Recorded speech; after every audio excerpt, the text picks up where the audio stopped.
What's up, you guys? Sean Ross Sapp here for the Fightful.com podcast. Shane Helms edition. This guy, he's been a European champion.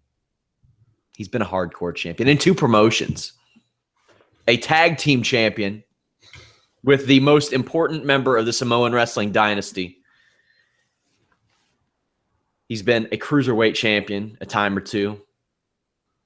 He is one of the OGs of wrestling podcasting. Shane Helms, how are you? What it is, man, what it is. 2-time world tag team champion, as a matter of fact. But yeah, that was a pretty good introduction, man. I like that. First of all, we got to acknowledge the NC State Wolfpack hat that I'm wearing. Yeah. But 2 nights ago, he went to beloved indoor Cameron Stadium and whooped the Blue Devils' ass. On the same night, their wrestling team whooped the UNC Tar Heels' ass on the wrestling mats. Needless to say, I'm not too happy with college basketball right now after that Tennessee-Kentucky game. I'm a little disheartened, a little heartbroken. It sucks. It sucks. But I gotta imagine though that in Kentucky there's not a lot to be happy for anyway. Like just there's not overall. There's not. It's basketball and then pretty much nothing else. And if you've been paying attention to, my prediction for the Super Bowl weeks ago, I say, and correctly, it would be the Falcons and the Patriots. How many I won me a crisp $50 bill off the Monster Abyss, which hopefully I'll get. It'll probably be, I'm hoping it'll be crisp. It'll probably be in a bag of tacks or set on fire or some shit like that. But can't wait to see a bunch of girls on my Facebook just put their status to Patriots when they haven't watched a game all year. Excited for that. Yeah. We got some stuffs to talk about, Shane. We teased it last week. It's one of the subjects I was most excited to talk to you about when we started this podcast. The end of WCW. And not only were you there for the end of WCW in WCW, but you were there for it in the WWE as well. When you got signed. Yeah, so technically I saw the death of WCW twice. Sure. I never thought about it like that. When you got signed, the ratings were already kind of on a decline, so we can't blame it all on you. But no. What was the signing process like for you getting into WCW? Well, I had a very unique signing process, unlike anybody I've ever heard. Normally indie guys get tryouts, they do dark matches, and there's generally several of those, and then there's a developmental territory involved, and then along comes a contract. That's kind of the general process. I was doing this stuff in Music City Wrestling with Shannon Moore. We were called the Bad Street Boys. Shannon Moore, along with Joey Mercury and Christian New York. Names they'll be familiar to the diehards. Christian, Joey Mercury, people should know him from WWE as well. And we were doing a gimmick called the Bad Street Boys, like I said, which was kind of the precursor to what 3 Count would be. And I'd heard through the rumor mill that Chris Kanyon was going to be in charge of hiring new cruiserweights. No, I didn't know Chris at all. So I mentioned this to Shannon. I said, man, we need to send him some of our stuff. And so Shannon Moore sent Chris a tape of just his stuff. And Shannon's tryout tape, man, was incredible. Shannon was a very good high spot guy. Not necessarily a wrestler, especially at that time. And Shannon will tell you that, but definitely really good high spot guy. And that highlight tape looked really good. And Kanyon was like he was in love with Shannon right off the bat just from that highlight tape. And now to Shannon's credit, he goes, when Kanyon asked him, do you know anybody else? Shannon's like, yeah, I got this buddy of mine. He's really good, and he's a wrestler, and he does all these other different styles. So we got called down for a tryout match in somewhere in South Carolina, I believe. And it was either South Carolina or Georgia, but I think South Carolina. But that was the night after Owen fell. Yeah. So Bischoff wasn't there. So he didn't get to see us. But we still did a match. And we did a match, and then we did a match for like Worldwide or something like that with the guy who would go on to work with Dragon Gate as SEMA. wrestling fans will know him, Yes. Yeah. And in that match, I actually hit him with the Art Bar style frog splash, which he later started doing in Japan. So boom, boom. Worlds collide sometimes. But I didn't hear anything for a couple of days. And I remember being really sad about that because I always had this big confidence that if they ever saw me, they would like me. That was all I needed was a chance. And then I didn't know that Bischoff hadn't seen it. I didn't know what was going on. But then I get a call, towards the end of the week, and they're going to fly us to Houston. I was like, well, that's pretty odd. Go fly us to Houston for a dark match. And they explained that that Bischoff wasn't there, understandably so, because he went to, I think, meet with Brett or something after Owen's accident. And so we go to Houston, dark match, me and Shannon against Kaz Hayashi and Blitzkrieg. And whatever happened to that guy? I don't know. He had a terrible gear. He had great, a lot of great flips, weird psychology, weird kid, but anyway, we're going over in this dark match, which that too was odd. But we go out there, we do our thing, walk through the curtain, come back, and basically they gave me a 3-year deal right there.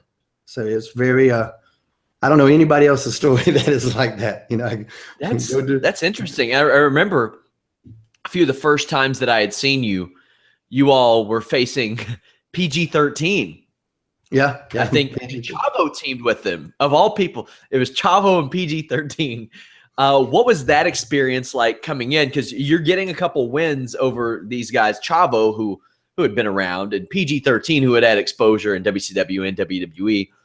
So they seem, positively as you show up. But then I remember you all started to lose a couple matches. It was like Crowbar and David Flair, and I think Norman Smiley, or back then Norman Smiley, as he called himself. What was it like for you coming into that company? Did they say they had big plans for you, or what was that like? I know we're on the dark match thing. The very first week, Jimmy Hart came to me right away. Jimmy Hart liked my stuff, my in-ring stuff right off the bat. And I was dressed real nice. And I remember Shannon had this grunge look. That was kind of what was going on at the time. And I remember Jimmy going, "Does your partner need any money for clothes?" Wow. I was like, no, he's good. I mean, we weren't under contract yet, but he's like, well, and he was explaining the 3-count concept to me, and telling me who Evan was and all that. 3-count was Jimmy Hart's idea, without a doubt, 100%. And I don't think anybody challenges that, but no matter what, it was Jimmy Hart's idea. And he just wanted us for 3-count, just on site, especially after he saw the match. He said, "You guys can go out there, you tear it up." He's like, "Evan's got a great look."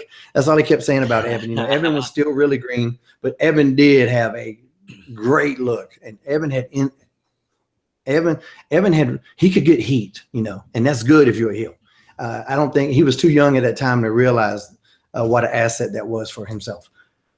But like I said, wanted to do 3-count.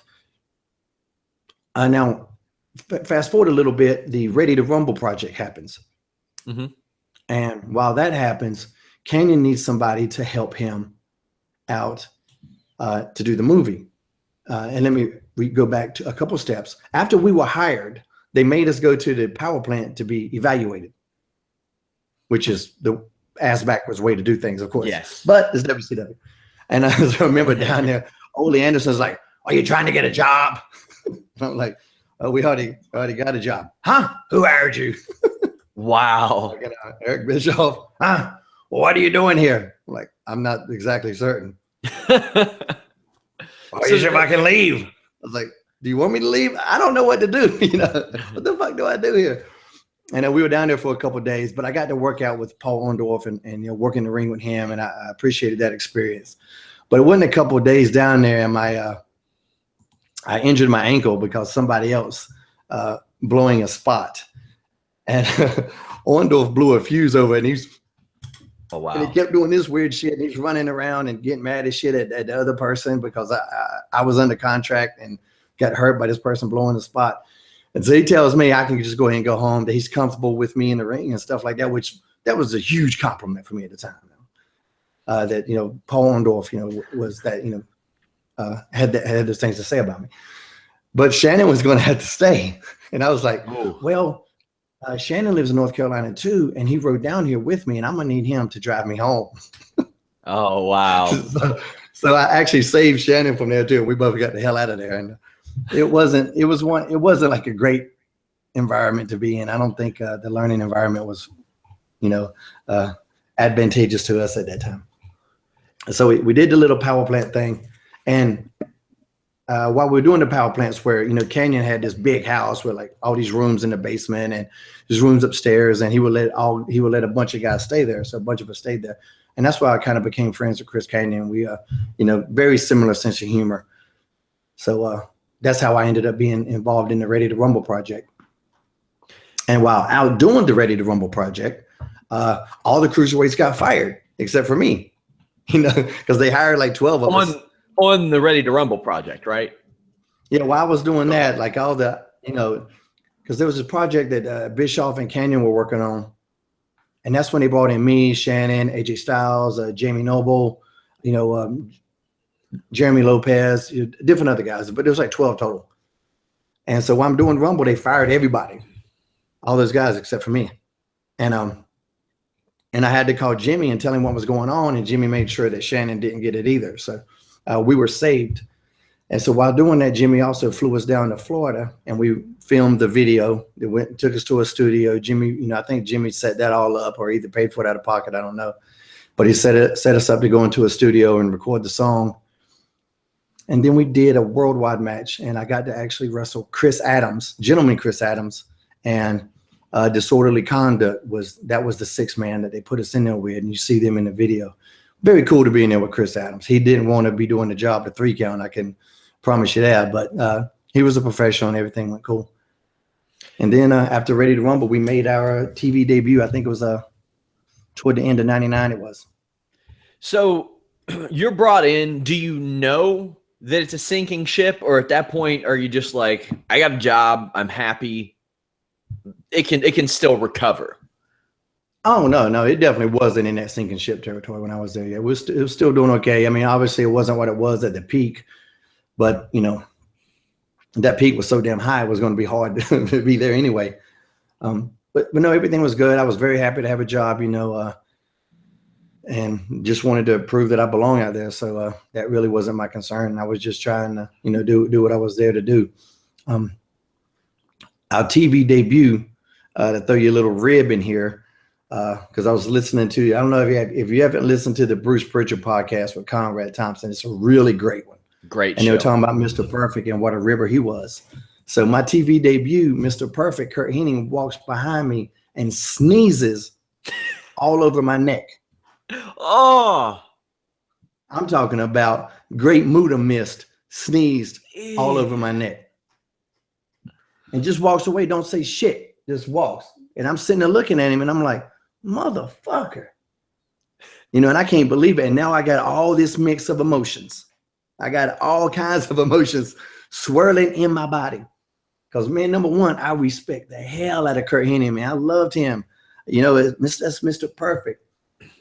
And two, like, I'm a country boy too, man, this motherfucker just sneezed on me, and he knows he sneezed on me. That was not an accident. And so I'm mad about projectile.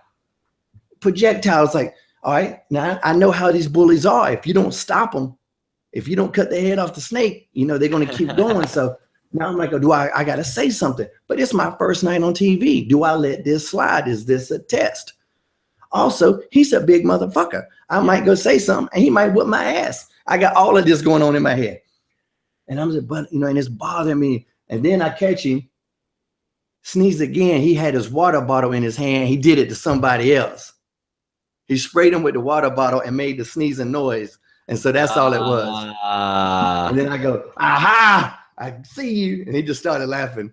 And you should have squeezed the water bottle and made it go in his face. Oh man, no, it was down there when I saw him do somebody else. But man, that was made it even better. It took all the pressure off. And then I was like, damn, he got me. And it kind of made it look good. It was pretty cool story. At what point did you know that WCW was going downhill as it pertained to business? Like, were you, what do you remember a point where you were like, this place may be out of business eventually? I don't think any of us ever really thought it was going to completely die. I don't think anybody thought that. I mean, people can say that, but I mean, there was so much money invested at one time. So much money was being made at one time. You know, how can anybody possibly fuck up this gold mine? You know? Well, you see the I mean, ratings go down. I mean, say again? but I mean, you see the ratings and the attendance and all that go down. I mean, yeah, but I mean, wrestling NWA has been at a far, you know, have been in worse places. True. You know, I mean, WWF had been in worse places. You know, so, and even when ratings are bad, when there's ratings aren't a source of revenue, or on the only source. There's other revenue sources that, you know, if they're coming in, can keep a company afloat. So, you know, a lot of people harp on the ratings, but there's other ways for a company to make money as long as they're doing it, but they have to be doing it. But I don't know if there's a point where I ever decided or thought that it was really going to die, but I know that there was definitely a point where I had to tell myself, I can't worry about that shit. I cannot worry about this because I'm not in these business meetings. I'm not a decision maker. My job is in that ring. That's the only thing I can control. And so I need to make sure they know who I am. There was a point where I had that conversation with myself. A lot to really add here. I don't know what order we'll go through, but you know, the rumors of a sale started happening, namely Eric Bischoff and his company. Do you remember hearing that and what you thought when you heard Eric Bischoff and his group of people are going to buy WCW? Well, I mean, at the time, you know, I always have to give respect to Eric because he hired me, so I can't even take that from him, you know. But a lot of the decisions that he made were the reasons for the downfall of the company, you know, so there is that, you know. But I know he seemed to have learned from some of his past mistakes. And I remember there was a general excitement that he might be one of the buyers. But we started to hear different stories all the time, that it was going to be this company. It was going to be Vince. Then it was going to be some energy company and then some other weird fucking company. And they just became a who fucking knows type vibe. Like, who knows what's going to happen? Like, and the company too, they were trying to like, not necessarily work the boys in a malicious way, but maybe trying to keep our spirits up and tell us shit that wasn't necessarily accurate, but only in an effort to keep our spirits up and to not worry about things, you know. And so we would just hear weird shit. And like I said, I was to a point where I was tired of thinking about it. I was tired of hearing it. Like, I really don't give a shit whose name's on that check.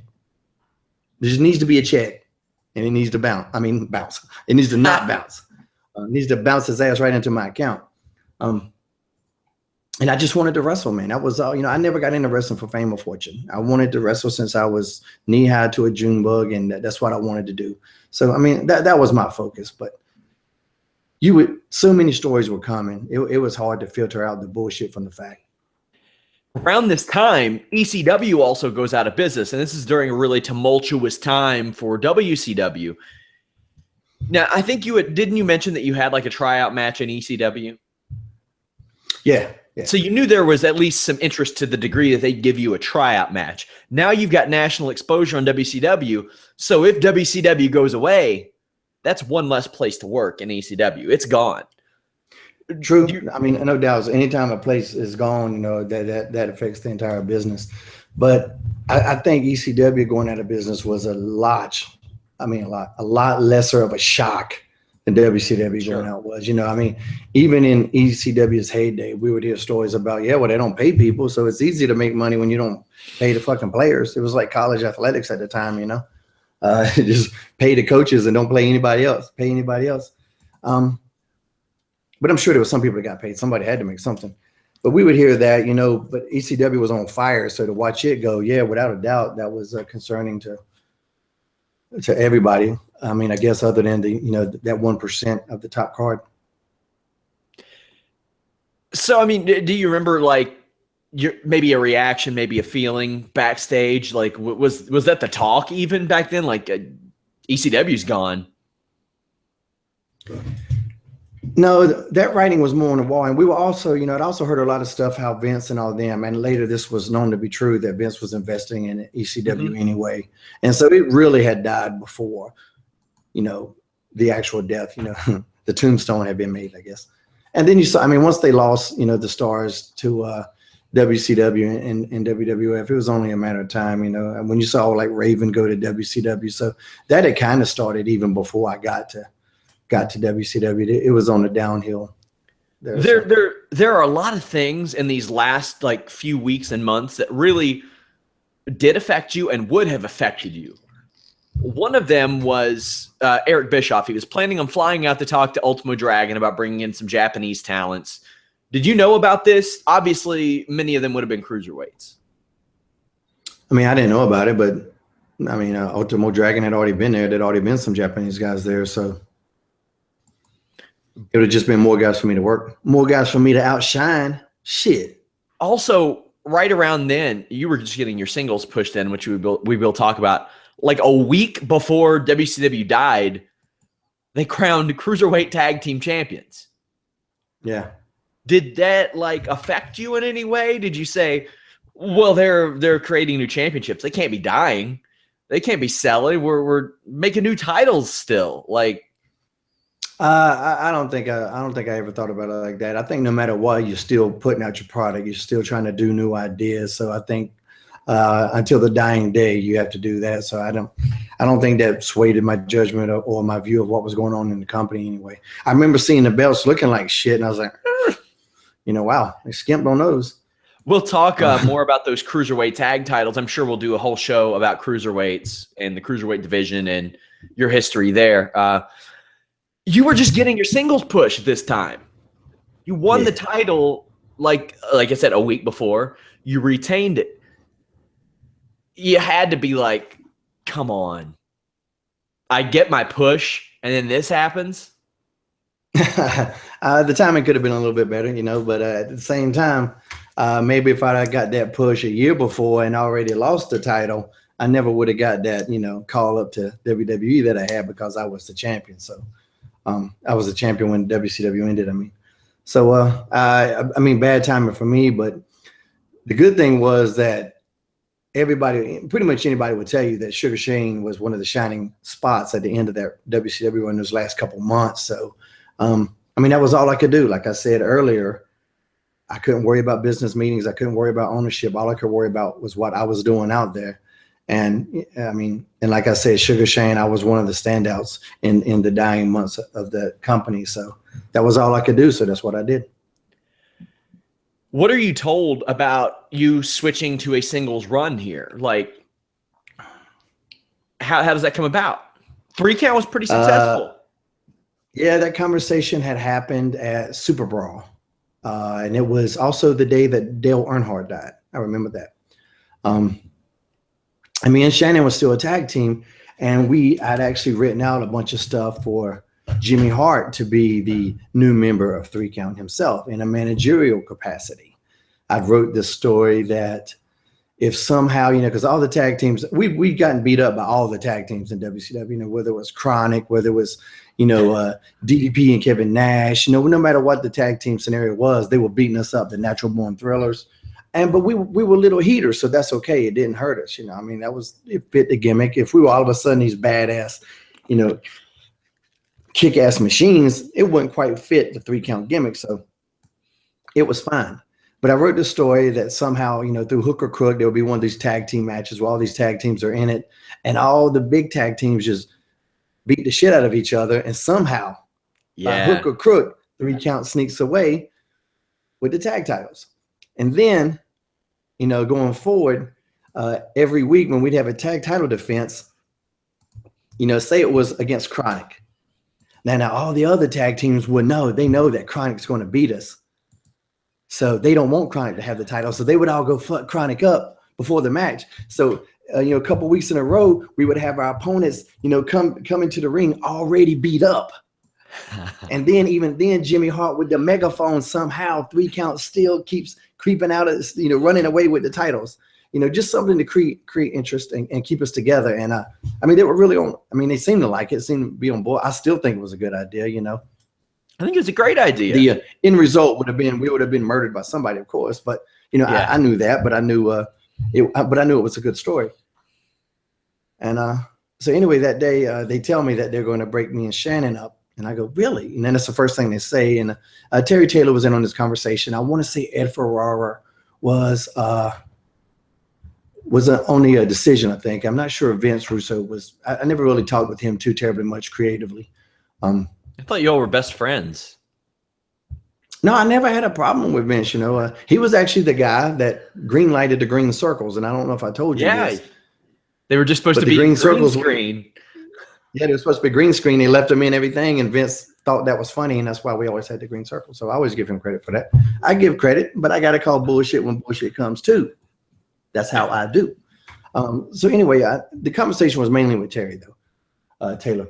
And I was like, really? I was like, man, I think there's still a lot more to do with me and Shannon. I think, I don't think we're done as a tag team here. And he goes, well, we're thinking about building the entire Cruiserweight division around you. And I go, well, I mean, that too is also a good idea. I like that one as well. And so that was kind of how that conversation went. And I go, well, what are you going to do with Shannon? He goes, well, we're going to put Shannon back with Evan. And I go, and we were, we'd kind of moved past that. So I was like, man, I don't know if Shannon liked that. But then Terry goes, can you go tell him that for me? And asked me to go tell Shannon. And I was like, Shannon didn't have a problem with it. They, ended up reforming their version of 3 Count. But, yeah, and from that point on, they were just going to build a division around me. They thought that I was the guy. So it's funny how life imitates art and art imitates life. I didn't realize this as a 15-year-old kid watching that, but you leaving 3 Count and doing your own thing almost was a lot like a Justin Timberlake leaving NSYNC and going on to do his own thing. You had your own dancers, but that didn't happen until after you broke up with 3 Count. I've said that in promos that I was the Justin Timberlake of 3 Count. Yeah, I noticed that, and I was like, damn, it's like he's still doing the gimmick, but he just matured. Like, you're not NSYNC puppet string anymore. You're Justin Timberlake singing like Tunnel Vision or something like that later on. Yeah. I think it's just so funny how that imitates. There were talks of shutting down WCW for a couple of weeks from late April, and it would relaunch on May 6th with a pay-per-view. This comes from Eric Bischoff. Right. And this was a part of his plan. What did you know about this? Just what you said. And I think I might have heard that from Chris Canyon. He was a little bit more on the inside than I was. So all my information, probably came from him. And it's like, well, if that's what they're going to do, that's what they're going to do. There was nothing I could have done about it. Sounded, you never want to go off air, but if they're going to do that, and if there's a specific plan put behind it and reasoning, then you got to follow the coach's orders, and that's what they were going to be. I mentioned a lot of things happening near the death of WCW, a lot of which involve you, like you got these Cruiserweight tag titles. I'm everywhere, man. I'm everywhere in this business. Whether you are a part of the singles, you'll always have, I would imagine. You'd always be a guy they'd look at and say, well, he could compete for the tag titles as well. Ready to Rumble released less than a year before WCW died. Mm-hmm. In your mind, are you looking around like they're introducing this stuff? They've got movies, they've got merchandise, how are we losing money here? Just the contracts, Eric Bischoff's a wrestling business contract. You were overpaid, weren't you? Me, definitely no. They're kind of like his politics if you follow him. And politically, he's got that elitist idea where all you do is take care of the top 1% and you don't give a shit about the middle card and the lower class and middle class or middle card, lower card until the country or company fucking collapses. So that's kind of what happened. So I wish he would think about that when he makes all his political posts. Maybe it'll smarten him up a little bit. But it was just a lot of money going out. A lot of those contracts were fucking crazy, and not that I was in meetings and all this, and I'm sure that when the money's coming in hand over fist, it's easy to hand contracts like that out. But, but to his defense, where was the precedent for him to learn from this? The business was as hotter than it ever been, especially from a TV perspective and from a global branding perspective. There was nothing to compare it to or to even learn from. Is this a mistake? Well, we're going to have to find out. That was his learning curve, so he was in the deep end of the pool the entire fucking time, so like I said, he has to take blame for the downfall, but man, he was a huge part of the rise and the fucking boom. So it's give and take with that. So, but some of those contracts, like I said, the guys didn't even have to do house shows if they don't want to. We would do so many house shows, and the opening announcements would be, ladies and gentlemen, I'm sorry to tell you, but this guy's not here. This guy's not here. This guy's not here. This guy's not here. Let's bring out 3 count. And we would be the opening match every night, and it would just be this, vacuum of fucking energy. And from a fan, of course you're disappointed. It's like Hogan wasn't going to be there, and Nash or Savage or whoever the fuck decided they didn't want to be there that night. There was a couple guys that were always there. DDP was always there. Booker T was always there. Sting was always going to be there. Scott Steiner was there. He was always there. But a lot of the guys, you just, man, if they wanted a night off, that's just how it was going to fucking be. Didn't matter to them if they've been advertised for 9 months. It didn't matter to them. And we would have to, go through with that shit. We would have to suffer through it. And sometimes too, it wasn't necessarily the talent's fault. They would hear from the office that the attendance was down and that to not pay them, don't come to the show or some weird shit like that. And I've heard that before. I can't verify that with, numbers, but I definitely heard those stories. But we would go out there and open a match, 3 count the Young Dragons, and the hope was that, with the exciting match that we could bring in, you would probably see more action in our match than any other on the entire card. That once you stayed for that first match, you couldn't ask for a refund. So that was the thought process behind putting us out first every night. So like you mentioned, as long as you're getting a check, you're happy. So I would imagine you were at least pulling for Eric Bischoff to pull off that buy and Yeah, whatever kept us afloat, I was happy for it. And two, it wasn't just a check. I loved wrestling, of course I like getting paid, but I'm not a guy who was there ever just for the money. So just, even when I said that earlier, that didn't sound right to me. I want to get paid, but I was never there just for the money. But yeah, whoever was going to keep the boat afloat, I was going to back. And if Eric was one of those guys, then I would have backed him too. When did you find out WWE was buying WCW? None of us ever really knew, no matter what anybody says. And I was in that locker room. Nobody knew until Shane McMahon walked in that door that it was on. We had a talent meeting at the final Nitro in Panama City, Florida. I forget the name of the place, but talent meeting. And we'd seen signs on the door that, and the signs said either WWF or they said McMahon or some shit. I don't know what they said, but it said something, but still we were like, is that shit real? Because as I told you earlier, there'd been, the company had been working us a little bit and telling us shit that wasn't necessarily accurate. Working the boys, the shoot thing that kind of Russo was like, there was still a lot of that going on. A lot of those work shoots that were going on. I remember watching Buff Bagwell throw a match on TV, sell in it, but then say, did I do a good job? It was really weird and confusing. And and that stuff kind of created a mistrust in the locker room. You're like, why, they working us again. But then again, if the boys could just shut the fuck up about all the secrets and stuff that we're trying to do on the show, none of that work shoot stuff might not, necessarily have had to happen. But anyway, none of us knew. Nobody knew, no matter what anybody says. I could see it in people's faces. I was looking around that locker room. You could feel it in the air. So much uncertainty. Nobody knew what was up.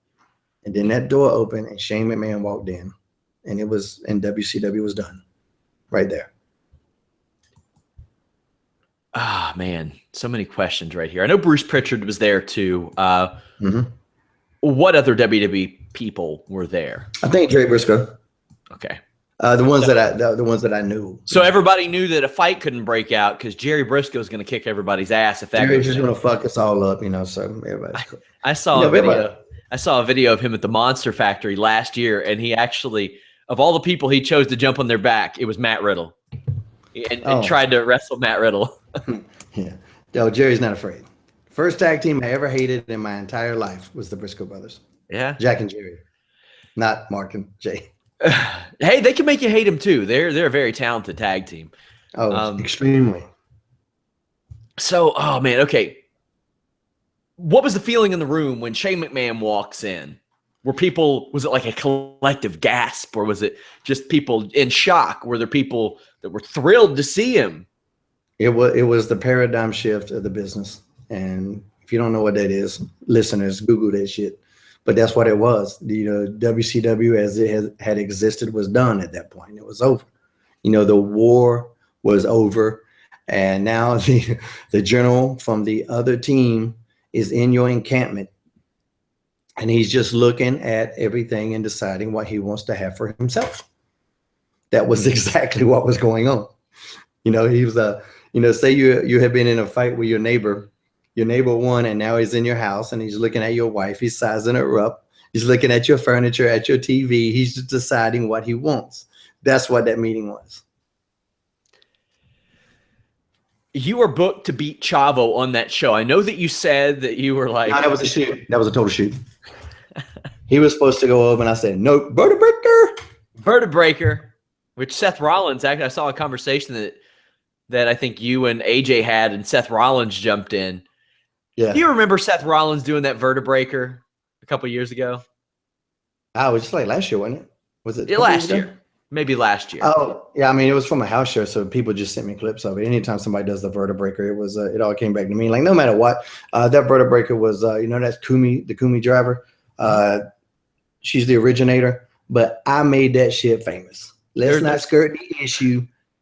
I made that shit famous, and vertebraker is the best name for that move, sure, and perhaps any move of all time. There's a joke that there's a long-running joke that Japanese women invented every wrestling move, and it's hard to disagree with some of the stuff that they managed to pull off. Unless you're talking to Conan, then everything was invented in Mexico. Depends on. Well, I see wrestlers today, and I don't want to name names, but I've seen it a lot lately. They're like, hey, if you're going to steal my moves that I didn't invent, make sure they don't look like trash on TV. I'm like, what? It's not your move. You didn't invent it. Yeah. Yeah. The only time there's credence, I never would say that about the vertebraker. But with like the Nightmare on Helm Street, I would see people do that. And there's certain other moves that I definitely invented. I think if I invented them, I have that right. But, even so, what am I going to do? Sue a motherfucker for doing my move? I ain't there no more. Do it. We're going to touch on, I'm sure we'll touch on this on another show, but I want your feelings. Like, there are a lot of people that say too many people do super kicks. Too many people do DDTs and it's not a finish. DDT, one of my all-time favorite moves. A Jake Roberts DDT, hey, that still finishes somebody today. I'm of the opinion that a head kick doesn't always knock somebody out, but a Mirko Krokop head kick does. It's about who delivers it and how well they've protected it. But how do you feel about that? I think you need to look at the overall product of the show. If your headliner, case in point, Shawn Michaels finishes a super kick, don't do a super kick on the card. Mm-hmm. I think that kind of goes with it. It's like a comedian. If you go out there and do the same jokes, when the following comedians come out, the jokes just aren't going to be as funny. They're still going to be good jokes, but they're just not going to be as funny. So I was real good. And then part of the reason I was so adamant about inventing so many moves, and I did invent so many moves, was because now it's my shit. I'm not taking, now I'm not taking anybody else's. This is mine. And if I did, and the first time I saw Kumi, she actually went down into a little pin. It wasn't quite the vertebraker that I did. It became that, when I started doing was it like the maybe like almost like an electric chair? How did she do it exactly? Yeah, I mean, she went into it the same way, but then it went down into a pin. I was like, oh, okay. And then I remember thinking, I bet I could pick them up and bomb them. And then later I saw clips of her that she had bombed them too. Not after I did it. She had still done that before I did it, but I got the idea from a watered down version of it to do it the way I did. And when I changed the Shining Wizard to, my version of the Shining Wizard, which I just quit stepping up on the knee, I started doing a running enziguri. Nobody was doing running enziguris then, so I'm the first one to do that. But I kept the name Demuda out of respect to Muda, and I thought it was a cool name, so it's a fuck it. But that's why when I would do the top spin face buster or all these different moves, it was just like, if I create my own shit, nobody can accuse me of taking theirs. And so, and I would name stuff too. I'd make sure if you named it, it kind of touched on me a little bit. So, yeah. But yeah, if you do things redundantly, it just loses the effect. You know, I mean, and that should seem like common sense to people, but young kids, I mean, most of them don't watch other matches on indie shows. I still go to it and I'll see who's watching the matches, and none of them are paying attention to shit. So they don't know what's going on. And it's hard to pay attention, you know, to their defense. It's hard to pay attention to everything sometimes. But when you're on a TV product, you know what guys do. You know Hogan's moveset. Don't do it. You know Randy Savage's moveset. Don't do it. You know Perfect's moveset. Don't do it. Come up with your own shit, and it'll be easier to stand out more. Back to WCW. I've heard that WWE didn't have an influence on the show. Is that true? Outside of their video vignettes, rather. Yeah, not that I know of. And I just recently heard Bruce said that they were kind of letting them do the show, that they were there to add any tweaks that they felt were absolutely necessary. But no real major things on the show. I would tell you this too. When Shane walked in the locker room, Shane McMahon, he looked over and there was Buff Bagwell and Lex Luger, and he goes, "Buff, Lex," and just this weird, how you doing? Just this weird thing, you know. Yeah. It's like, ooh, shit, they not getting hired, you know. Yeah, Bruce and Conrad Thompson did a really great coverage of this final Nitro. On he can remember shit more than he can remember. Bruce remembers more about WCW than I do. He's been there forever. Well, not WCW, but I mean, he was a part of so much stuff.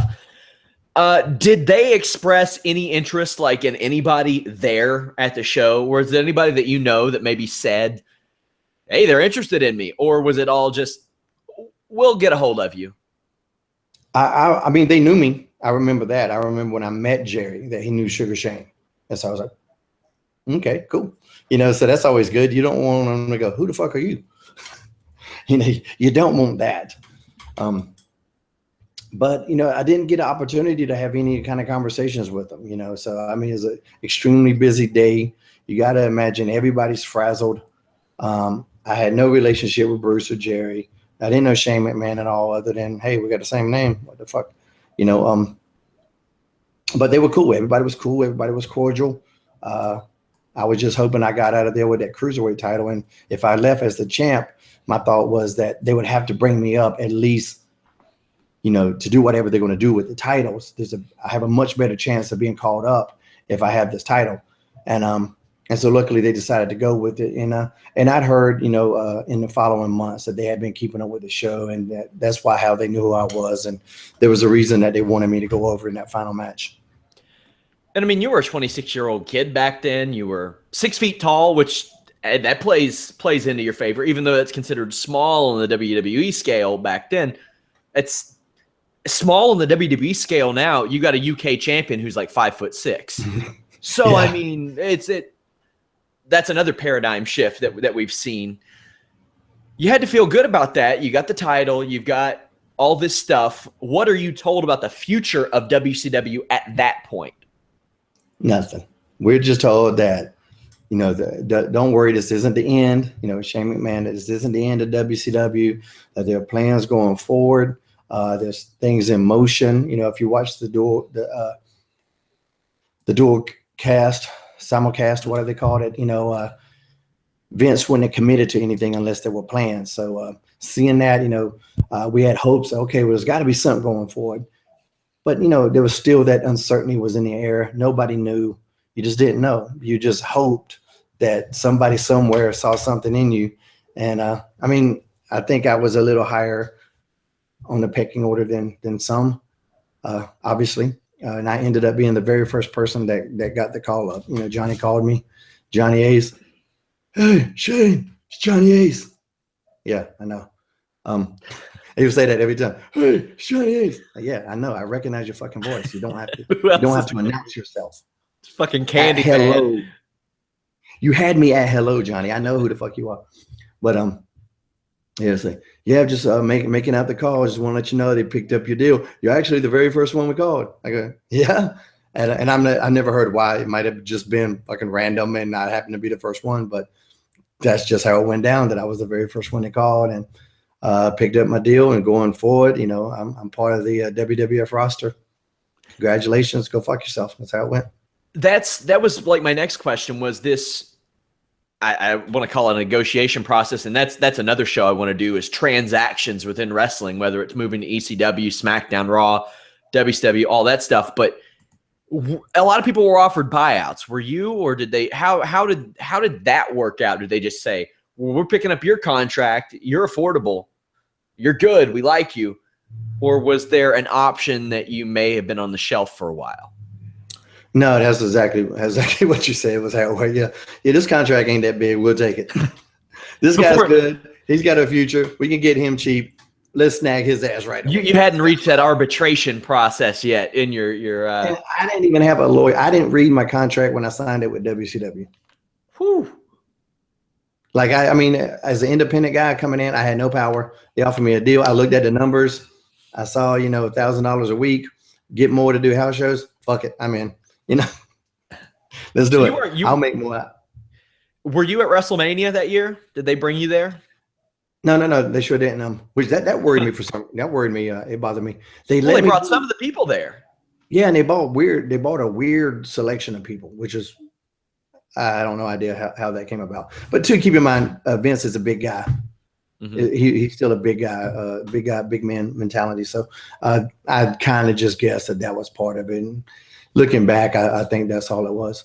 But I was doing indies, they let me do indies. And so that was fun. I was WCW champion doing the indie scene. A couple of promoters would ask me to put over their cruiserweight champion while I'm the cruiserweight champion. I'm like, I can't do that. Are you stupid? And but I had a fun little run, So you are on ice for a little while. What are you told during this period? Because it's been a few months and you're not on TV. To stay ready and be ready. And then you're brought in. Well, first I want to say Shannon and Evan got sent to HWA. You weren't. Yeah. Right. Do you think that having that cruiserweight title kept you from that, or do you think that maybe that just wasn't the plan at all? The cruiserweight title probably helped that. I think if I would have still had that run and maybe lost the belt, I probably still would have got called up. But I think even Chavo went down there for a second or two, but they sent most of the cruiserweights that they had hired down to that division, which thankfully that didn't happen to me, because I would have went down there and murdered somebody and would have never made it. I'll skip ahead a little bit here. We're talking about developmental. They tried to send Chronic to developmental. And now keep in mind, Brian Adams had been in the WWF since 1990. Brian Clark had been there as Adam Bomb before. Do you remember? We'll talk about this more during an Invasion show, but do you remember maybe a reaction to that? I know that both of them weren't happy about it. I'm sure they weren't. It was a blow to their egos, I'm sure. But at the time, if you saw the WWF's big man work rate had changed. You couldn't just stand there and lumber around no more. It wasn't just a big man that doesn't bump, that doesn't sell punches. If you saw the way Undertaker and Kane were moving. And that they were in the ring with those two guys that caused this. They were in the ring with the new version of what you were just talking about. Yeah, and it didn't work. Same thing happened to Mike Awesome. Mike Awesome in ECW was a giant, and WCW was still one of the bigger guys. In WWF, he's no longer a big guy. He had a really tough time not being that big monster anymore. I teamed with him against the APA, and a couple of those matches weren't the way that they did not go as planned. At least when I was on the apron, it didn't go as planned. When I was in the ring, everything went okay. But yeah, it was a different of a style, a different of adjustment, and if you want to talk about why the Invasion, why we lost or why the ratings were just getting worse and worse. I mean, the WWF was on fire, and their top guys could fucking go, all of them. They didn't have a top guy that had to go out there and take it easy and have an off night. All of their top guys could fucking rock. And that's, at the end of the day, what you put out there in that ring, it's got to be what the fans like and what they react to. And all of their top guys could just fucking go. Well, we'll talk about the Invasion probably pretty soon on a show, but you come in. That same, to add something to that, the very first main event I ever got to do in WWF was because of that particular scenario, because the main event the first night was Taker and Kane against Mike Awesome and DDP, I believe was the case, and did not go or was not up to expectations. So I get a call the next day in the morning. from Jim Ross telling me that, to make sure I'm there on time. Yeah, I was always there on time, but that's how he started the conversation. And that I would be in the main event. The main event was going to be me and Hugh Morris against Big Show and Little Show, Spike. And Mick Foley's going to be the special referee. And the Undertaker matches moved to like the mid card, and I was going. And they got and the thing was, they had all these other matches that could have easily have been the main event before me, and so it was a very weird placement. But I took it as a damn, a badge of honor and a pat on the ass, and that's why I got my first main event. And we went out there and killed it, and did it the next night too. And during this period off, what do you learn about the future of WCW? Before this invasion angle kicks off, before you come back, there were talks of a show that didn't happen. So was it a roller coaster of emotions? What are you finding out, and how are you feeling about it? I'm still in that same mindset. I can't control that shit. I think I'm worried that if the show doesn't happen, I might not get a chance. There was thoughts of that, because we'd heard that there would be WCW would have its own show. And then when it started to look like they wouldn't have a show, then the concern started to grow again that, oh no, I'm not going to get a chance. They can't just hire all of us. It's not going to work. And there's not enough TV time to hire everybody. Nowadays, they would need everybody to fill up all these 97 hours of TV they have weekly.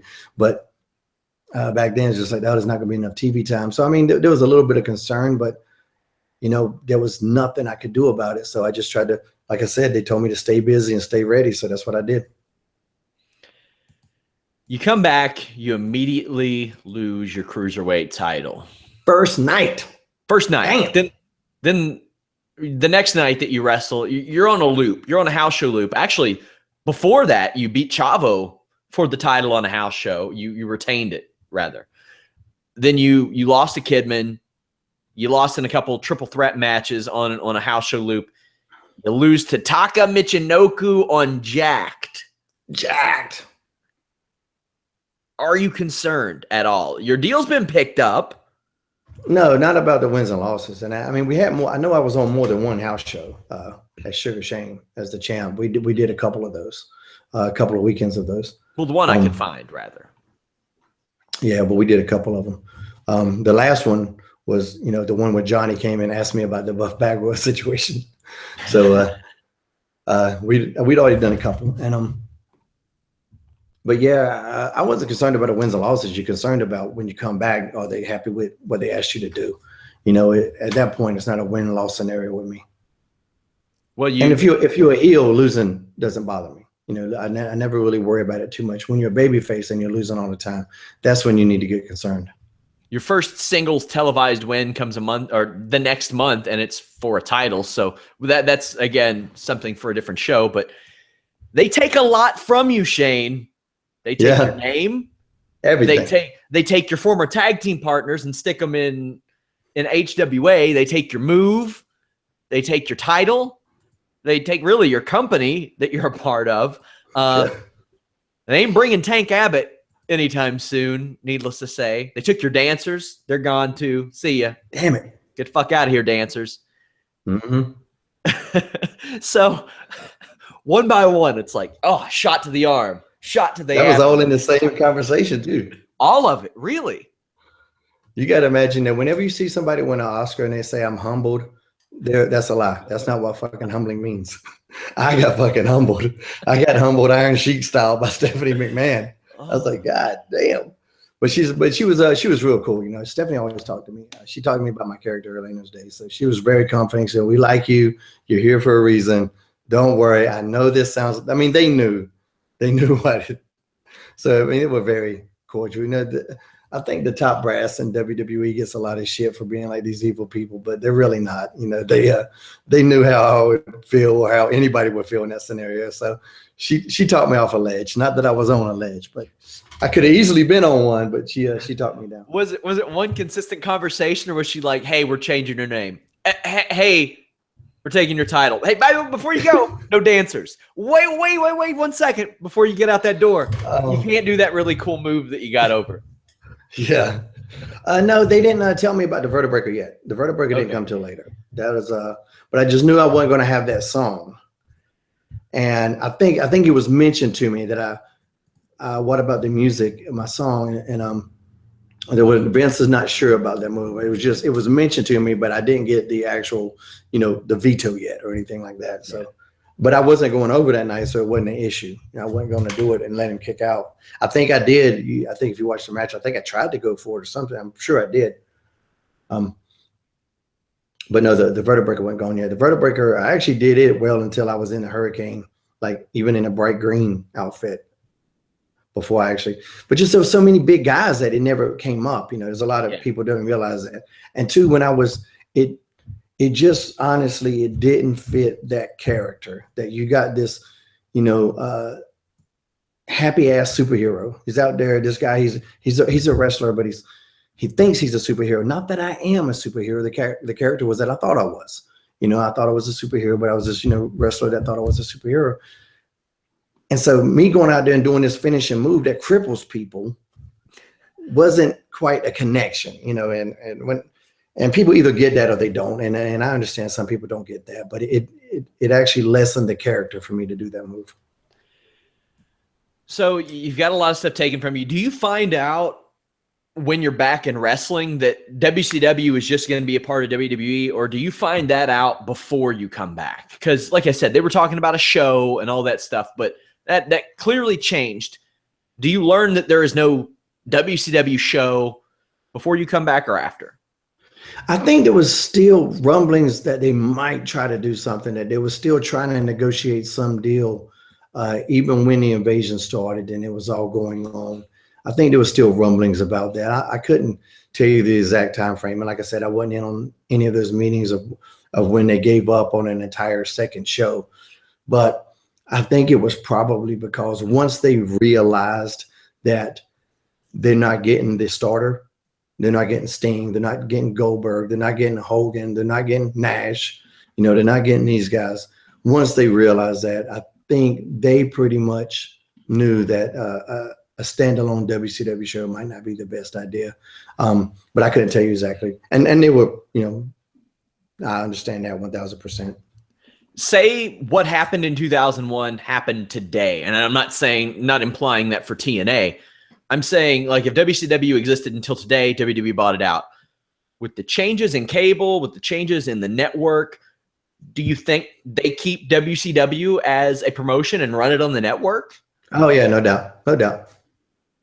It's just, I guess I can't say no doubt, but yeah, that sounds like something they would probably definitely do. A couple months ago when the TNA had the WWE rumors, and I might have told you this, I can't remember if we discussed this on a podcast or not, but, they had another talent meeting that day, and a rumor the day before had came out that WWE was buying a library or something. And so then we're at TV, just like before, I was the only guy in that WCW meeting, and I was sitting there going, if Shane McMahon walks in this motherfucker. But then again, would everybody have looked at Big John like, you son of a bitch? I don't know. It worked out for me pretty well the first time, so I wouldn't have said anything. But it would have been plumb ironical. Yeah, you may have had the best sustained run outside of maybe of the people who came over immediately. You could argue maybe Booker T, but he wasn't around as long. Rey Mysterio came in later and had a fantastic run. But of the guys that initially came in, I think it was just me and Booker, and then I want to think Chavo. As far as longevity and stuff like that, yeah. Yeah, there you go. Chavo, too. You all had really, really, really long runs. What do you think is responsible for the death of WCW? Oh, bad business decision. More money going out than coming in. It really breaks down to that. A lot of crazy contracts to guys. And you can't sit here and say the guys weren't worth the money or anything like that, but you got to have money coming in to pay those contracts. And as I said before, other than Vince, who has done pro wrestling at a global scale to even learn from? So there was a lot of trial and error. And when you do trial and error, there's going to be some errors. And unfortunately, some of those errors were really fucking big. And then when, with the Time Warner merger, and you got to have people that like wrestling at the end of the day.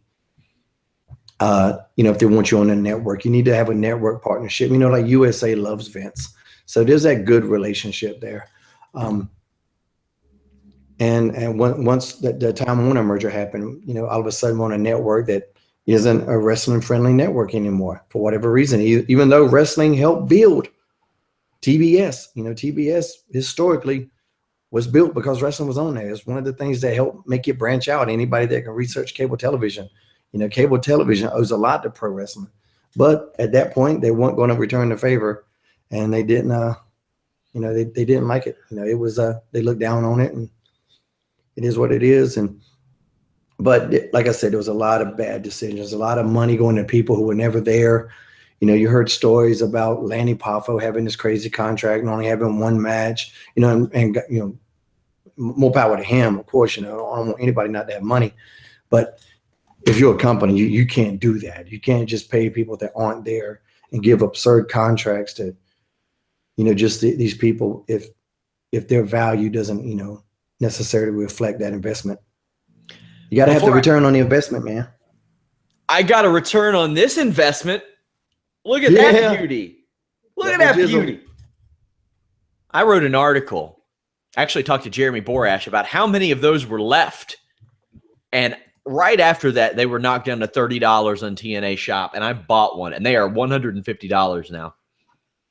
Fuck yeah, Don West, man. Don West is working his ass off. He is a legend. I love Don West. Before I ask you about the legacy of WCW, the contracts WWF quickly picked up were Lance Storm, Chuck Palumbo, Sean O'Hare, Mark Jindrak, Mike Awesome, Elix Skipper, yourself, Shannon Moore, Stacy Keebler, Chavo, Mike Sanders, Hugh Morris, Sean Stasiak, Kaz Hayashi, Yang, and Kidman. There were a couple others that would be sprinkled in.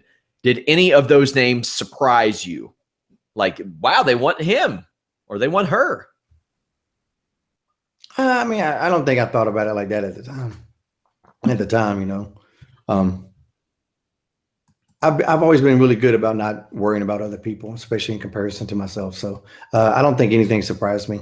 The surprising thing was the guys that didn't show up. And at the time, I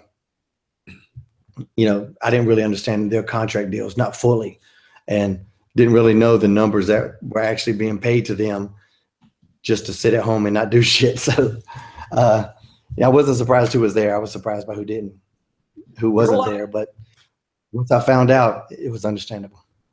There were a lot of guys with some upside there, and guys like Elix Skipper kind of got picked up but were never used, and he would go on to do some really, really cool stuff for TNA. Like that cage walk that he did was incredible. And it's weird to think now, if that happened today, he would be a key cog on a 205 Live or something like that. It's just weird how the business has changed. North Carolina he's a little guy. bit bigger than he's a little bit bigger than 205 though. Elix was deceptively big. Yeah, that's very true. He was a hell of an athlete too. Yeah, very. What's the legacy of WCW? I know you were an NWA fan going way back. I don't know how you sum that up in a couple sentences. It was a part of the biggest boom in wrestling ever. That NWO thing was hot as hot could be at the time. It was hot as hot could be at any fucking time. So you got to give them credit for that. But then they flew too close to the sun. Their head got to a lot of egos got in the way. A lot of bad business decisions got in the way, and I think flying too close to the sun is the best description you can give them. They're the only people ever to give Vince a threat. Vince took that L for a little while, and he's never going to let his guard down again. Outside of WrestleLicious, you remember that guy who won the lottery and ran that terrible women's promotion? I remember something about that. I couldn't remember. It sucked. I wouldn't have been able to pull up WrestleLicious out of my memory bank, but I remember hearing some shit like that. I'm sure it's on your Tumblr somewhere. It could very well be. But yeah, they're the only company ever to give Vince that L, and it ain't going to happen again. He's been on guard ever since. He's buying the entire independent fucking scene right now. So they had a great fucking run, no matter what. It's a great run. I had a great time there. I can't really knock it. They gave me a chance to just put myself on display for the world to see and see if they like me, and luckily they did. So what can I say, man? I loved it. Fuck yeah. It was fun taking this trip down memory lane. This releases before a couple days before the Royal Rumble. We've left this one open. You don't have to register to get access to this one. If you want early access to other shows featuring Shane, as well as our forums, shows with Matt Riddle, exclusive articles, interviews, register at Fightful.com. Follow us at Fightful Wrestle, Fightful MMA, Fightful Online. Let us know what you want to hear us talk about. I've got some topics like, face and heel turns, tag teams, Shane's angle with The Rock. One day we're going to do a fighter versus writer show where Shane just shits on the media and I defend it. That'll be a fun one. There's only a couple of examples. I like the media. And there are a few, yeah. Before we go. But y'all fuck up too. Y'all try to act like y'all angels. Try to act like y'all impervious to scrutiny. Here's what people, you bastards. In wrestling especially, here's what people like, because there's everybody that's like if I ask a question to somebody else on Twitter, they're like, aren't you supposed to know that? Like, no, I work from my home office. I don't know everything that goes on. That's how you find out shit, by asking. Yeah, you got to ask questions. You got to do that. I don't know everything. I don't know who's going to be in the damn Royal Rumble on Sunday. I'm going to go and have fun. That's the thing. A lot of the keyboard experts, their mentality is they think they know everything. And wrestling is like sex, baby. You can watch all the porn you want. You can read all the porno mags that are ever existed. Until you actually do it, you really don't know what the fuck you're talking about. And not only do it, you got to do it and get good at it. And even then, it's still going to take a while to get good at it. Experience, nothing teaches experience but experience. Well, wrestling, unlike your sex life, is subjective. Just so you know. I don't even know what that means. I don't even know how to take that. Exactly. But yeah, there are a lot of people that are like, ultimately, guys, this is a business of workers. And sometimes I get fucking worked.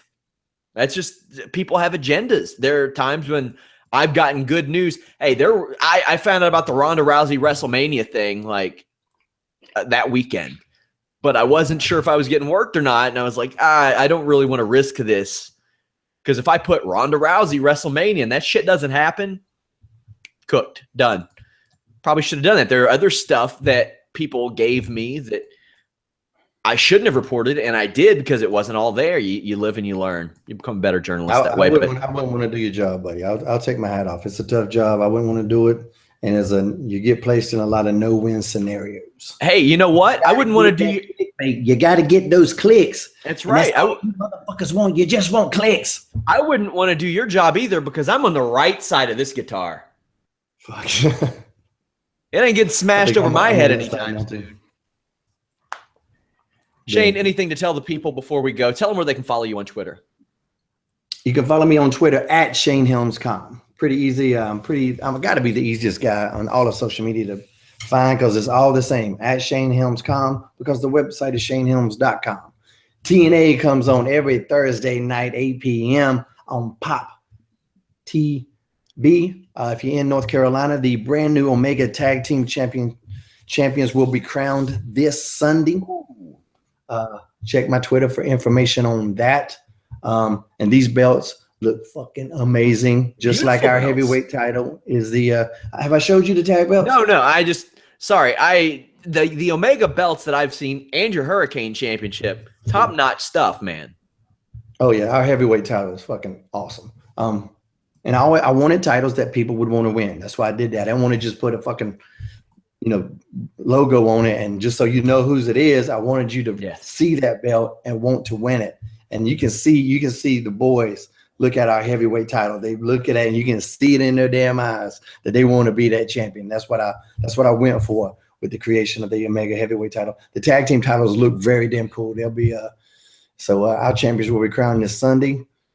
So imagine, is there an MMA or anything going on this Sunday? UFC Denver. But imagine the heartbreak on your boys' faces when you book an internet wrestling writer to beat them for that title. Imagine the heartbreak, the heat. It will be heat. It will be heartbreak. For the business though, not necessarily for them, but it's for the wrestling industry. Work a little bit.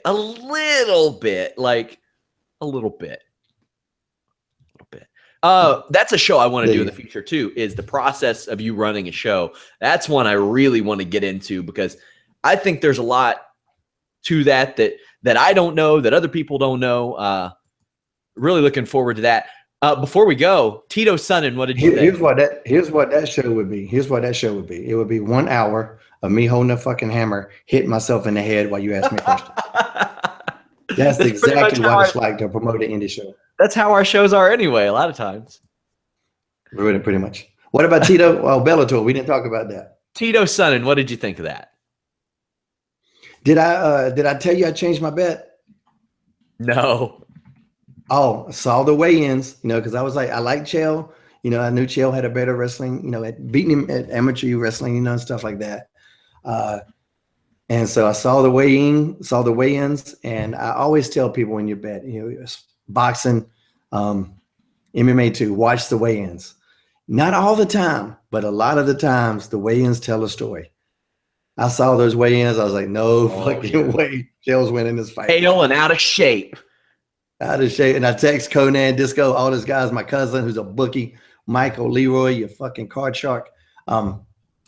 Text him right away. I'm like, did you see these weigh-ins? Change my shit.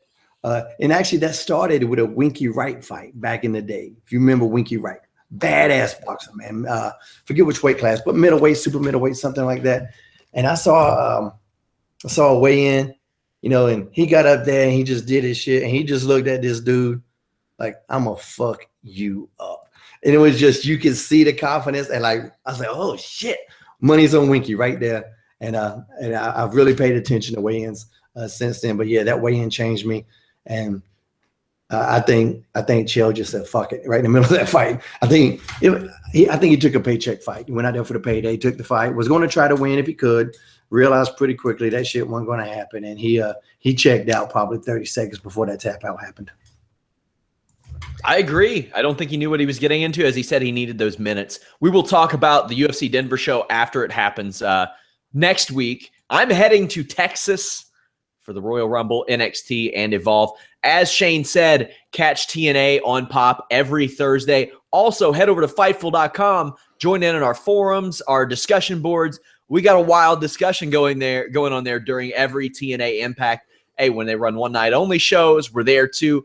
Come in, talk some trash, discuss if Mahabali Shera is the pound-for-pound best technical wrestler in the world or not. No doubt. The best. Yes. The best. Shane, thank you so much for joining us. See you next time.